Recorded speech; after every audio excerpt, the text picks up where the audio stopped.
In this video, I'm going to quickly show the CIM functionality of T12 in action. If you go to the integrations, you will see the CIM. Mainly, if you know AWS, then CIM does a lot of what AWS's Access Analyzer does. But the very nice thing about us is that we don't charge you by usage. AWS Access Analyzer is going to charge you by each resource scanned. We don't do that. So as you can see, there is already a CIEM integration in place. So I'm just going to go to the findings and then just filter based on CIEM benchmark. Actually, I have some saved searches. So first thing that I want to show is the external access scan that we do. So any resource that grants access either to any external principal, which is defined by any account that is not under your AWS org, because the platform does know all the accounts under your organization. So if there is any account that is not under your org and a resource grants access to that account, that would be flagged. So for example, if I click on this finding, so this SNS topic is granting access to an external principal, and I can simply go to that resource in my AWS console by clicking on that button, or I can even look at the permission policy here. So here somewhere it got picked up, like for example this. So we are granting access this permission to this external account.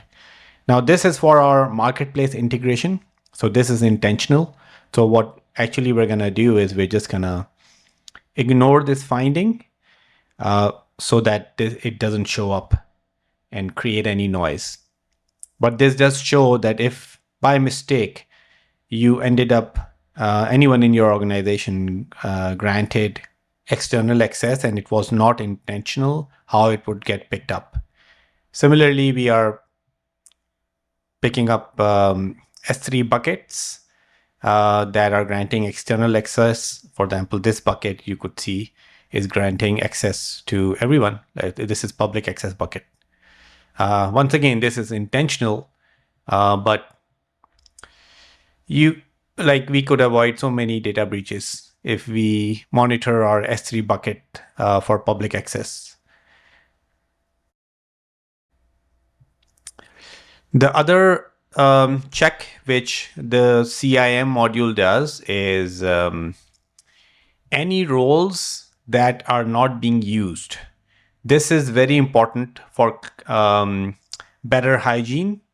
So here you are seeing all these, for example, this is one of the roles that has not been used for the past 90 days. So it's getting picked up and we should go and delete this role for better hygiene. And the next one is what I really love about this module is because it helps us implement least privilege access policies. So for example, if I look at this user, it's saying that it has permissions that are not being used by this user. And if I click on this icon, it is showing me the use permissions as well as the unused ones, and then the permissions that got recently denied. So you are seeing this user is excessively provisioned, and there are like 16,800 permissions that this user has and doesn't use. Now, how do we generate a least privilege access policy for this user? We just click on this button. We say use permission policy. And now here you have a IAM policy that you could just copy and paste in the AWS IAM console and create a least privilege access policy for this user.